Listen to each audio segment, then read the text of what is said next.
That's my message for this. Stay hydrated, guys. Stay hydrated, baby. We are here with the guy that invited us to the event. Big ups. Who are you, man? What's up, guys? My name is Obi-Wan. I'm the CEO of Koat Records, man. Hell How do you come up with the name, bro? in the building. Fuck, bro. So there was an original group, right, of Koat Records who are no longer in the group. And we were trying to come up with names, right? Because, you know, I've been a really big fan of Wu-Tang my whole life. Oh, yeah. I wanted to create a San Diego fucking supergroup. You know what I mean? That's cool, that's cool. So I I was, fucking with certain artists, and, sometimes they make it, sometimes they don't type shit, you know what I'm saying? Yeah. And so we were going over names, and they're like, dude, let's do a fucking acronym. And I was like, all right. So we had this long-ass thread fucking conversation. It was like all these crazy fucking acronyms, right? Yeah. And then finally we stuck with Kings of All Trades, because we're taking everybody from different parts of hip-hop and putting them together. Yeah. So that's why we came up with Koat. Oh, That's lit.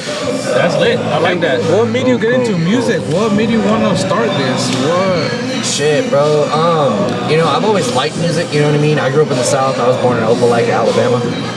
Shit. Yeah. Country boy. Country as fuck. Sweet Alabama. Yeah, man. Sweet But yeah, man, I grew up in the South, bro, and I mean, that's what it's about. Music and college ball. That's it. That's the only two things I do out there. Right. Oh, music.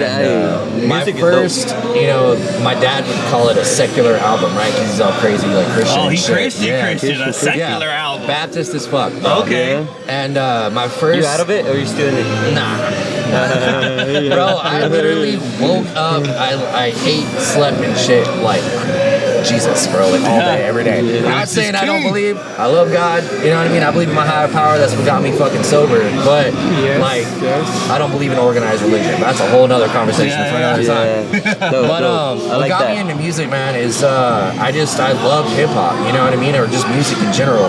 My first album I ever got from my older sisters was Ludacris Chicken and Beer. Yeah. Southern rapper, crazy good Southern rapper, man. And big shout out to Luda. So That's that fire right there, bro. Your name. I kind of never seen it. How do you get that name? How do you come up with that? Obi-Wan. So I've always been a massive Star Wars nerd, right? I fucking love Star Wars. He the goddamn hip hop Jedi. Yeah, but that part. I also my name actually originally was an acronym. I love acronyms. I love shit standing for other shit. Me too. My name is OIB1, like OIB, a real one, right? So all right. instead of like the typical Obi-Wan, I created, another version of that. Gotta stay away from copyright laws and all that shit. Right. But, so I came up with Obi-Wan, and then, later on it became Oibnoxious, and then I was super into the Juggalo shit I like it. for a while. And, whoop whoop. And for a long time I was going by Dirty Carney. Oh, shit. So, I like this one. So yeah, I've had a couple rap names over the years. I went by King Gemini for a while too. Yeah. Just fucking around, because I'm a Gemini and shit. So Gemini. Hey, Obi-Wan, it's an acronym within itself. Okay. So we are in an event, cool event, bar. What place is this? So the Oside Sports Bar, man. It's Shout them out, man. Shout them out. Fucking big shout out to Rigo, man. I was talking to bro earlier, man. Like trying to find places that'll let you do hip hop in northern San Diego is like trying to find a fucking a needle in a haystack. You know what I'm saying? It's hard. It has a horrible stigma. You know what I mean? And me and the homie, big shout out to Oside Lens, bro. Like me and him decided to bring hip hop to northern San Diego because it's flooded downtown. You know what I mean? You got so many places that do it, but nobody really up here does it. Just like us, actually. Yeah. We want to be like the best podcast in San Diego. That's you dope. don't really hear them No. in SD, so we're like, we find a be it. Yeah, we find a be it. That's How right. you do it, bro? So we're trying to bring it over here too and shit, get poppy, Absolutely. So I seen you performing that one song. I went in there and you were performing. I'm the devil boy. Devil Boy. Shout it out. So what's the song about? So Devil Boy, like I said earlier, I've been 3 years clean, right? I was on meth for like 10 years. I was drinking, I was gangbanging, all that street shit, life. right? You can't even tell. Yeah, You can't tell. That's good. That's good. 3 years of a higher filled out power, nicely, dog. bro. Fucking, yeah. But yeah, Devil Boy was. I wrote that shit in like the deepest, darkest part of my addiction, man, and it was just talking about just fucking you up had your in whole mind life. that time? Yeah, really. Okay. And it was. What's crazy is that song is actually a freestyle from the beginning all the way to the end. Shut up. Yeah, I was high as fuck. It was just I was at the homie's studio over here in Oceanside. Big shout out to No One and Mad Capital. You're a freestyler. And yeah, I was. So the first I was. 5 years of my career, I was freestyling. I didn't write shit. I was like Lil Wayne. I went in there, Just punching said whatever in. the fuck was on my mind, Yeah. and then I fucking was out. You know what I mean? Bounce. But yeah, Devil Boy is just talking about addiction, bro. Talking about Addiction, addiction, talking about gangbanging, talking about the darkest part of my life. Yeah. What made you get into music? What was the initiation where you're like, hey, I think I'm gonna get into this? So I started with in middle school, right? The first instrument I ever played was a tenor saxophone, right? Hell yeah, bro. I played that shit in 5th grade. Hell yeah. That's right. See, so middle school I started with tenor sax, then I started playing bass guitar, and then I started playing guitar, and then I got into drums, and then I was in like so I was born in Alabama, grew up in LA. When I was in LA, I grew up in Whittier. So I was riding around. Shout out to Whittier where the girls are prettier. Yeah, dude. Whittier's lit, dog. I heard that. But I was doing a lot of punk shows, man. If you know anything about Whittier, the punk scene out there is fucking wild. Is it crazy? It's crazy. It's fucking crazy. So I was with a couple bands. We were called the Guardians of the Angst. That was like the biggest one that ever got shit. big. And we were just doing house shows, bro. And I got tired of having to rely on other people to have a music career, right? Okay. If your drummer doesn't show up, you're What the fucked. fuck? You know? Yeah. If your bass player is fucking too drunk or whatever, you know? Yeah. So that's why I got into hip hop, because I was like, at first it was like metal songs I would like kind of try to rap over, and I taught myself kind of how to rap.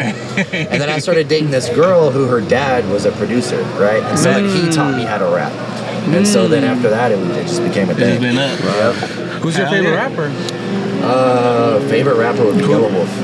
Yellow Wolf. Understand. Okay. That's different. Yellow That's Wolf. different. Oh, hell yeah. Yeah, so Yellow Wolf actually grew up 2 hours above where I grew up. So he's from Ganston, Alabama. I'm from Opelika, Alabama. So Okay, he Alabama gonna inspire you. He yeah, inspire you to once make I heard of music. Yellow Wolf, bro, I was like, that's the guy right there. You know what I mean? Like, Hell yeah. crazy white boy rapper, bro. Yeah. Like, and now Fuck he's yeah. doing like folk music and shit. He's doing. Oh, he switched it up. Yeah, bro. He's He doing switched it sick ass up. shit now. Fuck it, homie. That's life. You gotta express yourself Right. somehow, right? Exactly. That's creativity. Absolutely. So in the music, so with music, because you're an artist, what do you think is more important? Is it like just talent, or is it like actual skill building your craft? I think it's what's the saying? A well-oiled machine. You know what I'm Okay. saying? Every piece of hip hop you have to put together, right? Because I don't know off the top of my head, but I think there's like 4 different, stages of hip hop or whatever Okay. it is, or 4 different pillars, right? You got like graffiti, you got Right. MC, Right. all different pillars. true. Once you put all of those things together, then you can, really elevate within the hip hop community. Then the hardest thing about now is everybody's independent. Right. A lot of Yeah, people that's the best way to do it. yeah, That's the best way to absolutely, go. because you these know? major labels are 'Cause- screwing everybody yeah, over, bro. Yeah, you don't so want like me myself, I had to learn how to become a promoter. I had to learn how to become what's the word, like marketing. I had to learn how to do everything. So it's right? more than just being in the studio writing shit. Yeah, no, bro. You a I do it all. businessman now. Editor and all Manage- that. Yeah. I manage all 5 of my other artists. There's 6 of us in total. I Oh, actually shit. just signed another artist. Big shout out to Jay Bentley from Arizona. So now we have a plug out in Arizona, so we're gonna start popping out there too. Hell yeah. Oh. That's right, bro. Yeah. What do you think about on your song, right? You talk about the darkest side of your like the darkest side of your what you were Addiction? going through, your Yeah. addiction stuff. What do you think about? Because I sing about me being God. So and when I sing about that, when I tell people that, it's like being in the highest frequency, Yeah. Because when you're in the lowest frequency, you're in the dark side. Yeah. When you're when you're in line, you're in the high side. Yeah. But people take it more. What do you think about people taking it, telling them that you're the devil? It's people accept it more than telling them that you're God. What do you think about that? you know, I would, you know, go to Kevin Gates, bro. Kevin Gates is one of the biggest self-enlightenment people in the hip-hop game right now. And you can be your own God with a tiny G. You know what I'm saying? You'll never be the big G, but you'll be the little G. And it's finding empowerment, finding the light, finding all of that shit. But the thing is just like Kevin Gates said, you got to get drugged through the mud before you can find the light. You know what I'm saying? So you can always find God within yourself. That does not mean that you are God, but you can find the enlightenment to get out of whatever shitty situation you're in. No. Diamonds don't grow on flowers. Does it go the same way with the devil? Like, so, Devil Boy has always been my banger. Everybody loves that song. That's why I love performing it. So if people go up to you, you're like, hear this one, so they get to know you, or what song that's your favorite song to go to? But we also, in Koat Records, we have a song called Heaven. You know what I'm saying? So, you know what I mean? So it's like, yeah, we do a little bit of everything, bro. It's like Devil Boy, you know, that's been my banger for 10 plus years. You know what I mean? Everybody loves that song. Go check him out, guys. Obi-Wan, man. Obi-Wan. Okay, so you say you're 3 years sober? Yes, sir. So when it comes to making music, right? Because everybody knows some of the best music made on drugs. Do you feel like it's harder to make music being sober, or the first year after being sober, it was hard, dog. Right. You know what I'm saying? Right. Like, so the first show I did sober, like I went to rehab, all that bullshit. You know what I'm saying?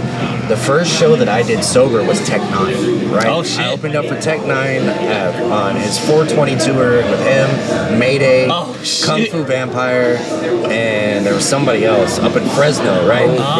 So I pull up to this like weird ass venue, dog. Like, it was so weird. There was like a stage, like say this is the stage, and then there's just like a field, right? And then you got like all these vendors and shit on this side. And I was telling my wife, I was like, this is like, I don't know how this is gonna go. You know, like it is Tech 9, but we'll see. And then like an hour later, bro, there was like, so here's like the fence. There was a line going around the fence this way and that way, right? Oh shit! And I was like, what the hell? So then like I'm sitting there and I'm talking to Kung Fu Vampire because I've known him forever.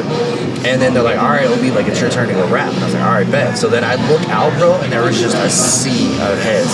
And I asked the promoter, I'm like, so how many people were like out there when I was rapping? He's like, bro, there was 3,000 fucking people there. So that was my first show. Crazy coming energy. back My boy getting sober, dog. emotional. Crazy energy. That shit was nerve-wracking. But that kind of has to feel like, okay, I'm doing the right shit. Yeah. It has to feel like It that, was right? its own natural high, for sure. Okay. It's that So when you pandemonium performing, feeling. you didn't feel that 3,000? You didn't know you were performing? No. I mean, it was also kind of hard to see everybody because there was fucking smoke everywhere. How much people do you think were there? Huh? How much people do you think you were I there? thought maybe there was like 1,500. You know what I mean? Like, That's still a lot, bro. that is. That's still a lot. How do you feel like performing around like 1,500 people? I mean, I've done big shows a lot. You know, I opened up for Insane Clown Posse. That was fucking wild. I've opened up for a couple different artists from Strange Music. They all, I used to do the Observatory up in Santa Ana all the time in the big room, and I do shows there. So it was just different being sober. Like I've done it before, like fucked up, but like being sober, it was getting through the first song was nerve wracking. Like after I got through the Like first sober, song, sober, right? yeah, like super sober. I would, that's what you would, yep. After the first song, I was like, damn, this sucks. I'm scared as shit. And then like after, I was like, all right, got this. And then I just rocked the rest of my set. You got used to it. Yeah, we exactly. all there before. We all there before. Yeah, that shit was wild. What's a promotion you want to promote for further days or like coming up? I mean, So coming up, man, we got Koat Fest, August 29th. It's going to be here in Oceanside at the Oceanside Sports Bar. We got Conejo. We got 2 other big artists. I'm still waiting for the contracts to be signed before I can even say anything. But the announcement will happen on Monday. That's that top So secret, make sure you baby. show That's up. that top This Monday will be the secret. announcement. What's the date? August 29th. August 29, guys. Reserve the date. Outside Sports Bar, pull up, baby. pull up. Koat Fest. Parking lot pimping party, man. That's right, homie. This parking lot that we're in right now is about to have hundreds of people in it. Hell yeah, boy. It's Can't just wait. gonna be dope. It has happened before, right? Yeah, we did it with Conejo, man. Oh, Packed this thing out, yeah. We're gonna need an invite. I don't know, man. Nah, you guys pull up, bro. Hey, but we'll bring Hey, this say one. less. We'll bring this one only this time. You know, like, hey, Hey, y'all what can do you still set up think? inside. Why not both? So you can have Conejo in your podcast. There you go. Right? Conejo's cool people, bro. He'll probably do it. My editor, he knows him. He worked with him. Oh, yeah? Yeah, he's talked about him, like, about the podcast. So Yeah. hopefully, Put that in mind. Yeah, you should make this a thing, bro. Like, you know, have Jim. Conejo right here, have Hey, he has Desi badass music, Halo, though. Bishop Snow, bro, have No Jumper right here, you know, everybody. He said no jumper. This boy got Dream dreams. big, bro. You said Adam 22, we're This coming boy for got you. dreams. Adam, we coming for you, nigga. We are. I'm a No, we dreamy are. ass nigga. No, we are coming for him to and his wife. Oh shit. Oh, not me, I'm Mexican. I The didn't homie say over that. here. The homie over here, you know. Hey, I didn't say deep. I did not say that. deep, baby, knee It came out of him, but Lina, hit me up. This guy, relax. OnlyFans coming to you. Check it out. We'll Anything post you a want to link. share? Oh, I don't mess with married woman. I don't think Adam cares, bro. Right? Oh, in He that let, case, hey, bro, he let Blueface hit it. You know what I'm saying? oh, in that case, yeah, in that case, I'm in. Yeah, bro. Any upcoming shit like new music, new album? Yeah, man. So me and the Koat boys, we are working on another album. We drop one album every year. We're gonna have some big features on that So too. and that's like group. Yeah, that's all 6 of us. Oh hell yeah! That real Wu-Tang shit. Oh yeah, I'm telling you, Okay. bro. Every year we add another artist. So That's gonna be good though. yeah, there are The you know, more the merrier. yeah, there are certain categories that need to be hit before you get signed to Koat. But Okay. you know, you work your ass off, we'll throw you a chain. You know Hell what I'm saying? yeah, That's bro. good. That's that's what's up. good. That's good. That's what's up. Oh, Cole, you want to ask the fans, your fans, I mean, because we finally get fans one day. What do you mean? We got hella fans. We're building up. That Oh, part. wait, true. Anything you want to tell them, though? Quote, motivation, anything? For the up and coming, like, music? Not to be like corny, bro, but like Eminem said, bro, you can do anything you set your mind to, man. Don't let these promoters, don't let these bigger labels or anybody scare you. Bully you. 9 times out of 10, most of the followers that you see on other people's Instagrams are fake as fuck and they're bought, and so are their views. So don't let those discourage you from being who you truly are. As long as you do what you love, you will succeed, man. Hell People will see you. Amen. You gotta live the life you love and love the life you live, right? That part. Listen to Yes, sir. Mr. Notorious, guys. That's You want to right. share your Instagram, man? Yeah, so we got a couple Instagrams. So my personal Instagram is Oibnoxious and then the number 1. Then the Koat Records Instagram is KOAT_records, man. And that is on everything. Kings of all trades, Kings of baby. all Kings of trades, all man. trades. Right. That's Hey, right. appreciate you, bro. Yes, sir. Appreciate you guys, All man. right, thank you, man. Yep, absolutely. We don't want to hold you a busy man. Yeah, we don't want to hold you. appreciate you. We don't want to hold you back. No, you guys are good, man. Appreciate y'all coming out. Hell Thank yeah, you, bro. thank you. Love.